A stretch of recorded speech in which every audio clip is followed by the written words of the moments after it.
తమిళనాడు రాజకీయం చాలా రసవత్తరంగా మారింది. తమిళనాడులో విజయ్ ప్రభుత్వాన్ని ఏర్పాటు చేయడానికి గవర్నర్ నిర్ణయం మీద ఆధారపడి ఉన్నది. గతంలో సుప్రీంకోర్టు ఇచ్చిన మార్గదర్శకాలు, ఒక 2 కమిషన్లు ఇచ్చినటువంటి సచారియా కమిషన్ అండ్ పూంచ్ కమిషన్ ఇచ్చిన రిపోర్ట్స్, ఇవన్నీ చూసుకుంటే ప్రీ అలయన్స్లో ఉన్నటువంటి పార్టీలు ఏమీ లేవు కాబట్టి సింగిల్ లార్జెస్ట్ పార్టీకి అవకాశం ఇవ్వాలి. అది ఇచ్చి అవ్వకపోతే పోస్ట్ అలయన్స్ ఏర్పాటు చేసుకున్న పార్టీలకి అవకాశం ఇవ్వాలి. ఎవరికి అవకాశం ఇవ్వట్లేదు. సో టీవీకే ఒకవైపున ఆందోళన చేస్తున్నది, కాంగ్రెస్ ఒకవైపున ఆందోళన చేస్తున్నది.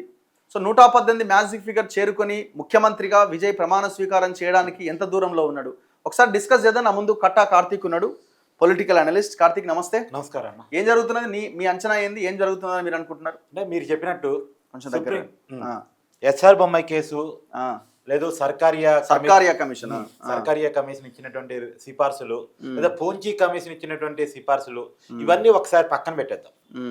ఇప్పటి వరకు భారతదేశంలో ఇలా మ్యాజిక్ ఫిగర్ చేరుకోపోవటం అనేది కొత్త కాదు. చాలా సందర్భాల్లో జరిగింది. ఇది ఫస్ట్ టైం కాదు, ఇది లాస్ట్ టైం కూడా కాకపోవచ్చు. గతంలో పార్లమెంట్ లో కూడా జరిగింది. వాజ్పేయి గారు 1996లో 272 స్థానాలు కావాలి మరి మ్యాజిక్ ఫిగర్ పార్లమెంట్ లోక్సభలో, కానీ కేవలం 162 స్థానాలు మాత్రమే వచ్చాయి. అప్పుడు వాజ్పేయి గారితో అప్పుడు శంకర్ దయాళ్ శర్మ రాష్ట్రపతిగా ఉన్నారు. ఆయన నిజానికి బీజేపీ మనిషి కాదు, కాంగ్రెస్ అధికారంలో ఉన్నప్పుడు రాష్ట్రపతిగా అయిన వ్యక్తి. అయినప్పటికీ కూడా సింగిల్ లార్జెస్ట్ పార్టీగా ఉన్నటువంటి వాజ్పేయి గారిని, అంటే బీజేపీని పిలిచి వాజ్పేయి గారిని ప్రధానమంత్రిగా ప్రమాణ స్వీకారం చేయించి 13 రోజులు టైం ఇచ్చారు నీ మెజార్టీని చూపించుకోవాలి. ఆ 13 రోజుల తర్వాత వాజ్పేయి గారు పార్లమెంట్ లో తన బలాన్ని చూపించుకోలేకపోయారు, మ్యాజిక్ ఫిగర్ చూపించుకోలేకపోయారు. ప్రభుత్వం పడిపోయింది. ప్రభుత్వం పడిపోయింది. అది మన కళ్ళ ముందు ఎగ్జాంపుల్స్ ఉన్నాయి. మొత్తం ఇప్పటి వరకు దేశంలో 2 రకాల సాంప్రదాయాలు ఉన్నాయన్న. ఒకటి సింగిల్ లార్జెస్ట్ పార్టీని పిలవటం, 2 పోస్ట్ అలయన్స్. ప్రీ అలయన్స్ ఉంటే ఇబ్బంది లేదు, పోస్ట్ అలయన్స్ అంటే ఏదైనా 2 పార్టీలు కలిసి మేము గవర్నమెంట్ ఫామ్ చేస్తామని వస్తే ఆ 2 పార్టీలకి లేదా 3 పార్టీలు, ఎన్ని పార్టీలు అయితే అన్ని పార్టీలు, ఆ కూటమికి కనుక మ్యాజిక్ ఫిగర్ కంటే ఎక్కువ స్థానాలు ఉన్నాయి అనుకుంటే వాళ్ళకి గవర్నమెంట్ ఫామ్ చేసే అవకాశం ఉంటుంది, ప్రభుత్వాన్ని ఏర్పాటు చేసుకునే అవకాశం ఉంటుంది. ఈ 2 సాంప్రదాయాలు ఉన్నాయి. ఇప్పుడు ఈ 2 సాంప్రదాయాలకి భిన్నంగా ఇక్కడ గవర్నర్ వ్యవహరిస్తున్నాడు. అసలు తమిళనాడులో ప్రభుత్వాన్ని ఏర్పాటు చేపిద్దాం అనుకుంటున్నాడా, చేపించొద్దు అనుకుంటున్నాడా తెలియట్లేదు. ఇప్పుడు రాజ్యాంగంలోని అధికారం 164 కింద సీఎం అపాయింట్మెంట్ చేసే అధికారం గవర్నర్కు ఉంది. దాన్ని అడ్డం పెట్టుకుని ఆడుతున్నటువంటి గేమ్ ఇదంతా కూడా. అంటే ఆయన విచక్షణాధికారం మీద డిపెండ్ అయి ఉంటుంది. ఆయన డెసిషనే కదా. ఆ విచక్షణాధికారం కూడా ఎలా ఉండాలి, దానికి కూడా ఉన్నాయి. పాత సాంప్రదాయాల ఆధారంగా ఉన్నాయి. పాత సాంప్రదాయాలు 2 చెప్తున్నాయి. ఒకటి సింగిల్ లార్జెస్ట్ పార్టీ అన్న పిలువు, లేదా పోస్ట్ అలయన్స్ అన్న పిలువు. ఇక్కడ అసలు గవర్నమెంట్ ని క్లైమ్ చేయడానికి ఒక విజేతడు ప్రాధాన్యత క్రమం కూడా ఉన్నది. ఇక్కడ ఉంటుంది. ఫస్ట్ పోస్ట్ అలయన్స్ కూడా పిలవడానికి లేదు. ప్రాధాన్యత క్రమంలో మీరు సింగిల్ లార్జెస్ట్ ముందుగా పిలవాలన్నది లైన్ కూడా లేదు. దాని ఎప్పుడు అయిపోయింది. ఎందుకంటే గోవా, మణిపూర్ ఎగ్జాంపుల్ గా ఉన్నాయి. గోవాలో సింగిల్ లార్జెస్ట్ పార్టీగా గత 2017 ఎలక్షన్స్ లో కాంగ్రెస్ వచ్చింది, కానీ కాంగ్రెస్ పక్కన పెట్టి బీజేపీ అండ్ అలయన్స్ ని పిలిచారు. తర్వాత మణిపూర్ లో కూడా అదే జరిగింది. మణిపూర్ లో కూడా సింగిల్ లార్జెస్ట్ పార్టీగా కాంగ్రెస్ వస్తే బీజేపీ అలయన్స్ నే పిలిచారు. ఇలా చాలా చోట జరిగింది. సరే, ఆ సాంప్రదాయానికి ఎప్పుడో బ్రేక్ అయింది. సరే, నేనే ఉంటానండి, ఇప్పుడు ఇంకో సాంప్రదాయానికి బ్రేక్ అవుతుంది. అది ఇప్పుడు ఏ సాంప్రదాయాన్ని పాటించదలుచుకున్నారు? రాష్ట్రపతి పాలన పెట్టి విజయాన్ని భయపెట్టాలి, విజయం తమ చేతిలో తెచ్చుకోవాలని అనుకుంటున్నారా? కాంగ్రెస్ తో కలిసి ఉన్నారు కాబట్టి, తమ అడిగినప్పుడు తమ పొత్తులోకి రాలేదు కాబట్టి, తమ మాట తట్టేతేనే గవర్నమెంట్ లో నిన్ను కూర్చోబెడతాం అని చెప్పి చెప్పదలుచుకున్నారా? ఇక్కడ అర్థం కావట్లేదు. ఇప్పుడు ఒక కొత్త రూమర్ క్రియేట్ చేస్తున్నారు. డిఎంకే అన్నా డిఎంకే కలుస్తున్నాయి, ఆ కలిసి గవర్నమెంట్ ఫామ్ చేయబోతున్నాయి అనేది. ఆ నిజానికి ఆ 2 పార్టీలు కలిసిన గవర్నమెంట్ ఫామ్ చేయడం కుదరదు. ఎట్లా సాధ్యమవుతుంది? చిన్న చిత్తగా పార్టీలు కలవాలి. కలిసిన ఇప్పుడు కమ్యూనిస్టులు ఉన్నాయి, సిపిఐ 2 ఉంది, సిపిఎం 2 ఉంది, విసికే 2 ఉన్నాయి.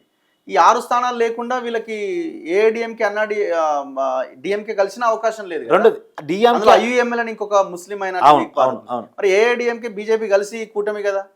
బీజేపీ అలయన్స్ తో ఏడీఎంకి వీళ్ళు ఎట్లా సపోర్ట్ చేస్తారు? ఇప్పుడు ఈ విషయం నాన్న, అసలు ఈ మీడియా రూమర్స్ కూడా పక్కన పెడదాం. మనం టెక్నికల్ గా మాట్లాడుకున్నప్పుడు అసలు గవర్నర్ దగ్గరికి పోయింది ఒక అప్లికేషన్. విధానం పోయారా మేము గవర్నమెంట్ ఫామ్ చేస్తామని? పోలేదు. వీళ్ళు కూడా పోయి ఉంటే ఎవరితో సాటిస్ఫై అయితే వాళ్ళని పిలవచ్చు, కానీ గవర్నర్ దగ్గర ఉన్నది ఒకటే అప్లికేషన్. నేను గవర్నమెంట్ ఫామ్ చేస్తాను, ప్రభుత్వాన్ని ఏర్పాటు చేసుకుంటాను, నాకు అవకాశం కల్పించండి అని విజయ్ అడిగాడు. ఉన్నది ఒకటే. 2 సార్లు పోయి అడిగాడు విజయ్. మొన్నొకసారి పోయాడు, నిన్నొకసారి పోయాడు, 2 సార్లు పోయి అడిగితే నువ్వు ఎలా డీలే చేస్తావు? నువ్వెవరు డీలే చేయడానికి? నువ్వు టెక్నికల్ పాసిబిలిటీ చూసేవాడివి తప్ప నువ్వెవరు మెజారిటీ అడగటానికి? చాలా క్లియర్ గా ఎస్ఆర్ బొమ్మాయి కేసులో సుప్రీంకోర్టు తీర్పు ఉంది. అది బలపదర్శన జరగాల్సింది, బల నిరూపణ జరగాల్సింది అసెంబ్లీలో. ఏదో బహిరంగ వేదికల మీద కాదు, గవర్నర్ ఇంటి కాదు, రాజ్భవన్ కాడ కాదు, లేదు అది రాష్ట్రపతి అయితే అంటే లోక్సభ అయితే రాష్ట్రపతి నివాసం కూడా కాదు. జరగాల్సింది అసెంబ్లీలో చట్టసభల దగ్గరే జరగాలి. మరి చట్టసభల్లో చేయాల్సిన దాన్ని ఇప్పుడు ఎగ్జాంపుల్ మన పక్కనే ఉన్నటువంటి కర్ణాటక రాష్ట్రంలో 2017లో యడ్యూరప్ప బీజేపీకి సింగిల్ లార్జెస్ట్ పార్టీ వచ్చారు వాళ్ళు.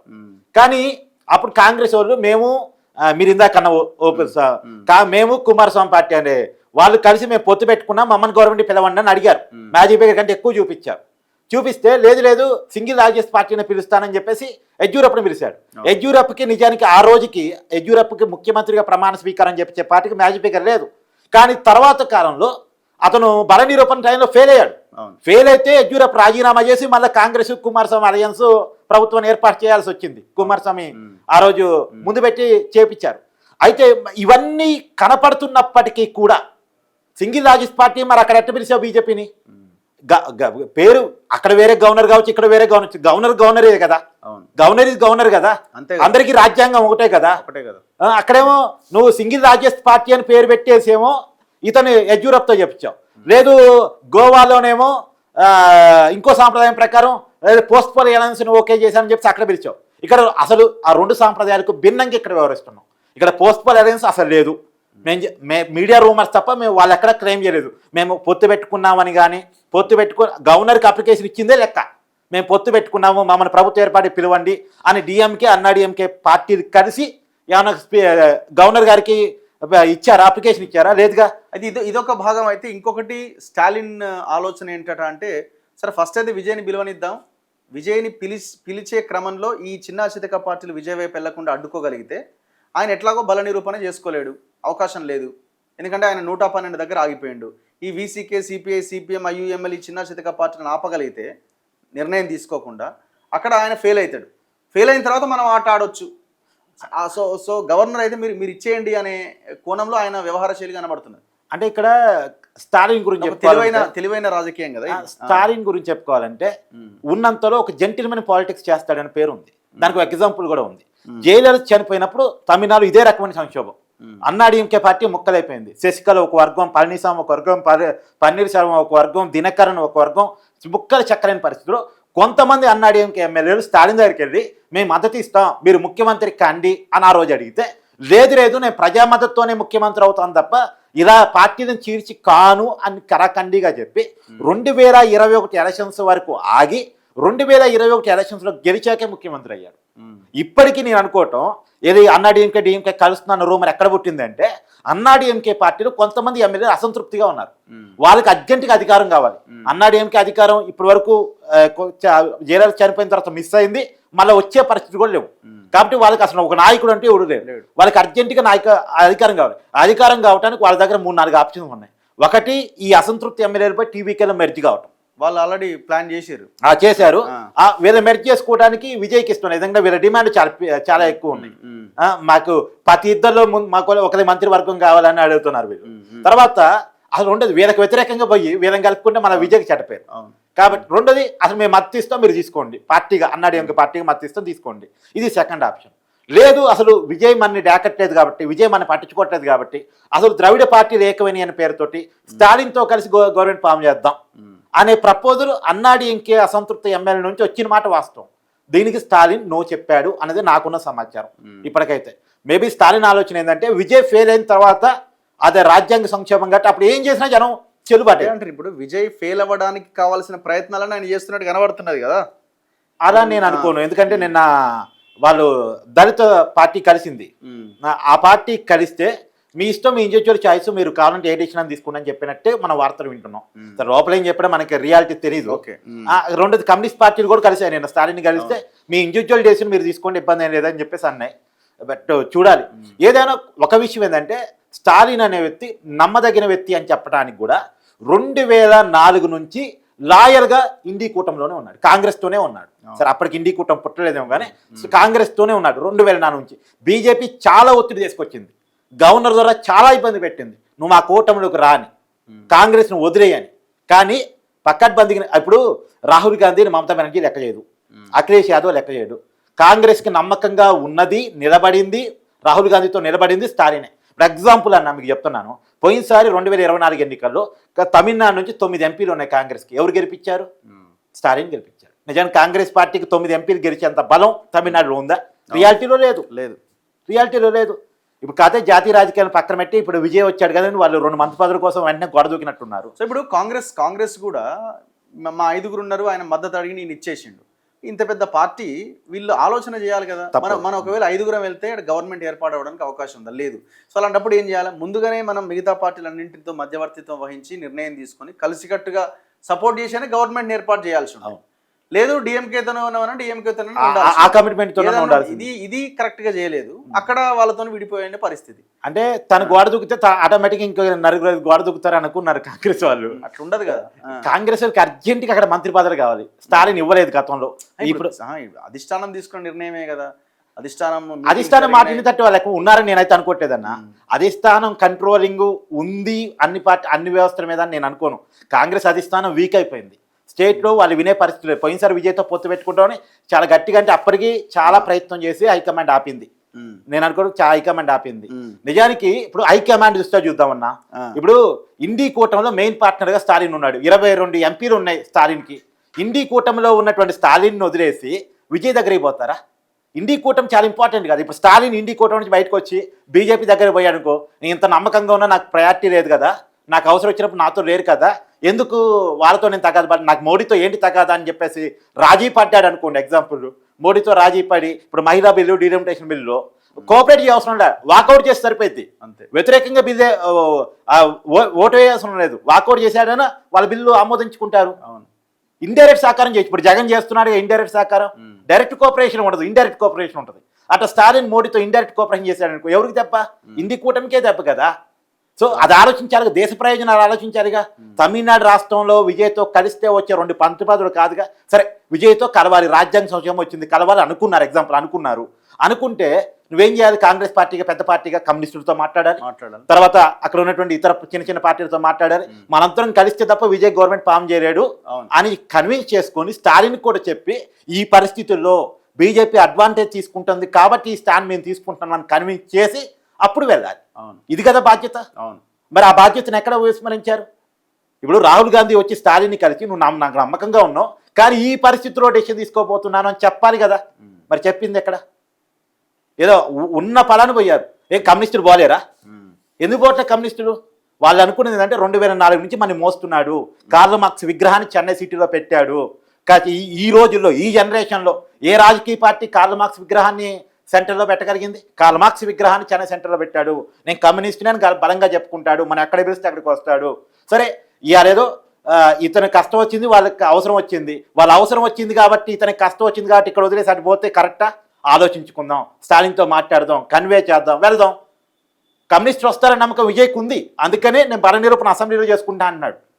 ఇంకా ఎమ్మెల్యేలకు ఓకే చెప్పాలనుకున్న కారణం అంటే కమ్యూనిస్టులు కొద్దిగా టైం తీసుకుంటారు, స్టాలిన్ని కన్విన్స్ చేసి వస్తారు అనే నమ్మకం ఉంది. సో ఈ లెక్కల ప్రకారం మీరు ఏం జరుగుతుందని మీరు అంచనా వేస్తున్నారు? నేను అనుకోవటం అక్కడ ఉన్నటువంటి డిఎంకే కలిసి ఏర్పాటు చేయడం అయితే అంత ఈజీ కాదు. అది అసలు ఏ లెక్కన కూడా అది ఇప్పటి వరకు అది లేదు అనేది ఫిక్స్. మీడియా రూమర్స్ తప్ప డోనర్ దగ్గర అప్లికేషన్ అయితే లేదుగా. మీకు కలిసామని వాళ్ళు అప్లికేషన్ చేస్తే విజయ్ ఏర్పాటు చేయాలి. ఇప్పుడు నేను అనుకోవడం స్టాలిన్ ప్లాన్ ఏంటంటే, విజయ్ ఏర్పాటు మీరు అన్నట్టు ఫస్ట్ అన్నట్టు విజయ్ ఏర్పాటులో ఫెయిల్ అయిన క్రమంలో, మరి విజయ్ ఫెయిల్ కావటానికి మళ్ళీ స్టాలిన్ ఏమన్నా వెనక రాజకీయం చేస్తున్నాడో తెలియదు కానీ చేయట్లేదని నేను అనుకుంటున్నా. విజయ్ ఫెయిల్ అయిన సందర్భంలో అక్కడ రాజ్యాంగ సంక్షేమం వచ్చి రాష్ట్రపతి పాలన వైపు వెళ్ళి మళ్ళీ ఎన్నికలకు వెళ్తుంది అనుకున్నప్పుడు అప్పుడు అన్నాడు ఇంకా ప్రపోజల్స్ స్టాలిన్ ఓకే చెప్తాడని నేను అనుకుంటున్నా. ఇప్పటికైతే విజయ్కి అవకాశం ఉంది. విజయ్ని పిలవటం అనేటువంటిది గవర్నర్ చేయాల్సినటువంటి ప్రాథమిక బాధ్యత, అతని బాధ్యత. ఇప్పుడు ఈయనకి 112 ఉన్నాయి. ఇప్పుడు కాంగ్రెస్ కలిస్తే 112. సిపిఐ 2, సిపిఎం 2, విసికే ఈ 3 పార్టీలు ఇవాళ పేపర్లో అయితే మేము విజయ్కి అవకాశం ఇవ్వాలి అనే పాయింట్ అయితే చెప్తున్నారు. మద్దతు ఇస్తామనేది చెప్తలేరు కానీ ఒకవేళ వీళ్ళు చర్చలు జరిపి అది ఓకే అయితే 6 ఓకే అయితే 112 6 118 అవుతుంది. అసలు 118 అయింది లేనిది గవర్నర్ ఎవరైనా చెక్ చేయడానికి, గవర్నర్కి ఏం అధికారం ఉంది చెక్ చేయడానికి? అసెంబ్లీలో జరగాలి, అసెంబ్లీలో బల నిరూపణ జరగాలి. మరి అసెంబ్లీ పని కూడా గవర్నరే చేస్తాడా? అంటే ఇక ప్రజలు పిచ్చోళ్ళ ఇక్కడ ఓటేసిన ప్రజలు. కాబట్టి ఇక్కడ గవర్నర్ వ్యవస్థ మీద మళ్ళీ తిరగబడాలి. ఎలక్షన్స్ రావాలి అని మాట్లాడే వాళ్ళు కూడా కొంతమంది ఉన్నారు. అంటే మేబీ నేను అనుకోవటం బీజేపీ పాలిటిక్స్ ఏంటంటే అక్కడ గెలిచింది ఒకే ఒక ఎమ్మెల్యే సీట్ కానీ అవును. బీజేపీ నడుస్తున్న పాలిటిక్స్ ఏంటంటే గతంలో మీకు ఒక ఉదాహరణ గుర్తు చేస్తా. జయలలిత చనిపోయారు, ఆ రోజు ఎమ్మెల్యేలంతా శశికళని ముఖ్యమంత్రిగా ఓకే చేశారు. అంటే మా అభ్యర్థి ముఖ్యమంత్రి అభ్యర్థి తానే అని చెప్పేసి జయలలిత చనిపోయిన తర్వాత అన్నాడీఎంకే ఎమ్మెల్యేలు వాళ్ళు అందరూ శశికళ మద్దతు ఇచ్చారు. నిజానికి శశికళతో అంటే శశికళ మంచిదా చెడ్డదా మనకు అనవసరం, వాళ్ళ ఎమ్మెల్యేలు చెప్పారు. వాళ్ళ ఎమ్మెల్యేలు చెప్పినప్పుడు శశికళతో ప్రమాణ స్వీకారం చెప్పడం గవర్నర్ బాధ్యత. కానీ ఆ రోజు డిలే చేశారు. డిలే అండ్ డిలే చేసే క్రమంలో సుప్రీంకోర్టు తీర్పు ఉన్నపాలని వచ్చేసి శశికళ ఒక దోషిగా, పాత కేసు అది అక్రమాస్తు కేసు దోషిగా తేలి జైలుకి వెళ్ళారు. జైలుకి వెళ్ళడం వల్ల గవర్నర్ డినే చేయడం వల్ల అన్నాడీఎంకే చీలికల మెరికలైంది. చీలికల పేలికలు కావటం వల్ల అన్నాడీఎంకే బీజేపీ చేతుల్లోకి వెళ్ళిపోయింది. కావాల్సిన ప్లానింగ్ అంతా ఈ గ్యాప్ లో జరుగుతుంది. అంటే అంతిమంగా అన్నాడీఎంకే వాళ్ళ చేతిలోకి వచ్చిందిగా. సో ఇప్పుడు విజయ్ కూడా మా చేతిలోకి వస్తాడు. విజయ్ అమిత్ షా తోటి ఏమయ్యా నన్ను ముఖ్యమంత్రికి ప్రమాణ స్వీకారం చేయండి, మీకేం కావాలో చెప్పండి, మీ చేతిలో నేను ఉంటా, మీకు కావాల్సిన సపోర్ట్ నేను చేస్తా. ఎక్కడ స్టార్ హీరో విజయ్ కొద్ది సౌత్ ఇండియా మొత్తం ప్రభావం చూపించగల వ్యక్తి యాంటీ బీజేపీ స్టాండ్ తోటి మిగతా మైనార్టీలను ఓకే చేస్తాడేమో. ఇప్పుడు సౌత్ ఇండియాలో ఎదగాలి అనుకుంటున్న వాళ్ళకి విజయ్ ఒక కొరకరాని కొయ్యలా మారుతాడేమో. విజయ్ స్టార్ హీరో క్రేజ్ ఉంది, తర్వాత అతనికి ఒక ఫిలాసఫీ పట్టుకు ముందుకెళ్తున్నాడు. సో అతని ప్రభావం ఖచ్చితంగా ఆంధ్ర, తెలంగాణ, కర్ణాటక రాష్ట్రాల్లో కూడా ఉంటుంది. కాబట్టి ఇతను ముందే మన కంట్రోల్లో తెచ్చుకోవాలి. అందులో అతను కాంగ్రెస్ కంట్రోల్లో పోయేటట్టు ఉన్నాడు అనేటువంటి రాజకీయం ఏమన్నా ఆడుతున్నారేమో అనుకుంటున్నాను నేను గవర్నర్ ద్వారా. గవర్నర్ ఈ నిర్ణయం తీసుకుంటున్నంటే ఇక గవర్నర్ ఎవరి చేతిలో అంతే ఖచ్చితంగా కదా. గవర్నర్ సిస్టమ్ అనేది దాని మీదనే రకరకాల ఆరోపణలు ఉన్నాయి. అప్పుడు కాంగ్రెస్ ఉన్నప్పుడు అయినా, ఇప్పుడు బీజేపీ ఉన్నప్పుడు అయినా. సో చూడాలి. మీరు అనుకుంటున్నారా ఒకవేళ చేతిలోకి తెచ్చుకోవాలి అనే ప్రయత్నం బీజేపీ కనపడుతుంది కదా? బీజేపీ విజయ్ అటువైపు వెళ్ళే అవకాశాలు ఉన్నాయని మీకు అనిపిస్తుంది? ఇప్పటికైతే మొండిగా ఉన్నాడు అనుకుంటున్నా నేను. మొండిగా లేకపోతే ఇప్పటి ప్రమాణ స్వీకారం నేను జరిగిపోయి ఉండేది. అదే మొండిగానే ఉన్నాడు అనుకుంటున్నా నేను. మొండిగా ఉండబట్టే అసలు నిజానికి విజయ్ని పిలిచారు వాళ్ళు. అన్నాడు ఇంకా బీజేపీ కూటమిలో పిలిచి అసలు నువ్వే ముఖ్యమంత్రి, డిప్యూటీ ముఖ్యమంత్రి ఏదో చేద్దాం మాట్లాడుకుందాం రండి అంటే నో టాక్స్ అన్నాడు. గొప్ప విషయమే కదా, గొప్ప విషయం. అంటే విజయ్ ఆలోచించుకుంది ఏంటంటే తమిళ రాష్ట్రంలో బీజేపీతో పట్టుకుంటే అక్కడ యాంటీ బీజేపీ స్టాండ్ ఎక్కువ ఉంటుంది. తమిళనాడు ప్రజలకి ఏంటంటే నార్త్ ఇండియా పార్టీ బీజేపీ అనేది, హిందీ పార్టీ బీజేపీ అనేది, మన కల్చర్ని దెబ్బతీసే పార్టీ బీజేపీ అనేది ఒక రకమైనటువంటి ఫీలింగ్స్ ద్రవిడ పార్టీ నాటాయి. కాబట్టి అక్కడ బీజేపీతో పొత్తు పెట్టుకుంటే నాకు నష్టం అనేది అతను ఆలోచించుకున్నాడు. ఒకవేళ ఇన్ కేసు ఎలక్షన్స్ వచ్చినా మనోడు హీరో లాగానే నిలబడతాడేమో అనిపిస్తుంది. అంటే నేను నా లెక్క ప్రకారం అసలు ఇప్పుడు ఎలక్షన్స్ వస్తే విజయ్ నెత్తి మీద పాల్పోసినట్టు. అదే ఇప్పుడు కనుక విజయ్ని కనుక సీఎం కానివ్వకుండా మళ్ళీ ఏదో రాష్ట్రపతి పాలన పెట్టి లేదా మళ్ళీ ఎలక్షన్స్కి వెళితే మాత్రం ఖచ్చితంగా విజయ్ నెత్తి మీద పాల్పోసినట్టు. మీకు కావాలంటే ఆమ్ ఆద్మీ పార్టీ చరిత్ర చూడండి. ఆమ్ ఆద్మీ పార్టీ హైలైట్ ఉంది ఇక్కడే. కేజ్రీవాల్ని ఇబ్బంది పెట్టారు. ఆ రోజు first Kejriwal party 2012-13 I think subject to corruption. ఆ రోజు ఫస్ట్ వాళ్ళకి సంపూర్ణ మెజార్టీ రాలే, కాంగ్రెస్తో కలిసి గవర్నమెంట్ ఫామ్ చేశాడు. ఆ రోజు ఆయన ఇబ్బంది పెడుతున్నారని కారణం చేత రాజీనామా చేసి ఎలక్షన్స్కి వెళ్తే విపరీతమైన క్రేజ్ వచ్చి 60కి పైగా సీట్లు సంపాదించుకున్నాడు కేజ్రీవాల్. ఇలాంటి ఎగ్జాంపుల్ దేశంలో చాలా ఉన్నాయి. ఇప్పుడు విజయ్కి సానుభూతి వస్తుంది. నాకు తెలిసి ఇప్పుడు జల్లికట్టు లాంటి ఉద్యమం తమిళనాడు ఉద్యమం అలా ఇలా ఉండదు. మనకంటే మొండి వాళ్ళు తెలంగాణ అంటే పోరాటాలు అంటాం కదా, మనకంటే కూడా మొండి వాళ్ళు. జల్లికట్టు అనేది నిజానికి విరుద్ధం, రాజ్యాంగ విరుద్ధం. కానీ దాన్ని కూడా సాధించుకున్నారు వాళ్ళు. కోర్టు తీర్పులను కూడా వెనక్కి లాగినటువంటి చరిత్ర వాళ్ళకు ఉంది. సో జంజీ యూత్ రోడ్డు మీదకి రాకముందే తమిళ రాజకీయాలకి తమిళనాడు మీద బీజేపీ చేస్తున్న రాజకీయాలు చెక్ పెడితే చాలా మంచిది. అది బీజేపీకి కూడా మంచిది కాదు. ఇప్పుడు బీజేపీ ప్రో ఉన్నటువంటి వాళ్ళకు కూడా ఇది కరెక్ట్ కాదు కదా. ఇప్పుడు నిన్న ఖుష్బూ స్టేట్మెంట్ ఇచ్చింది, బీజేపీ నాయకురాలే. ఎందుకు గవర్నర్ అలా డ్రామాలు ఆడుతున్నాడు, చేపించొచ్చు కదా విజయ్ తోటి. ఇప్పుడు విజయ్ ఒకవేళ ప్రమాణ స్వీకారం చేపించి గ్రౌండ్ లో ఫెయిల్ అయ్యాడు అనుకోండి, అది వేరు. అప్పుడు విజయ్కి సానుభూతి రాదు. ఇప్పుడు విజయ్కి సానుభూతి తెప్పిస్తున్నట్టుంది. విజయ్ని ఎక్కువ ఇబ్బంది పెడితే విజయ్కి ఎక్కువ సానుభూతి వస్తుంది. Anyway thank you Karthik, thank you very much. So ఇది తమిళనాడు సిచ్యువేషన్. చూద్దాం ఏం జరుగుతుంది అనేది. ఇవాళ సాయంత్రానికి ఒక క్లారిటీ వచ్చే అవకాశాలు అయితే కనబడుతున్నాయి.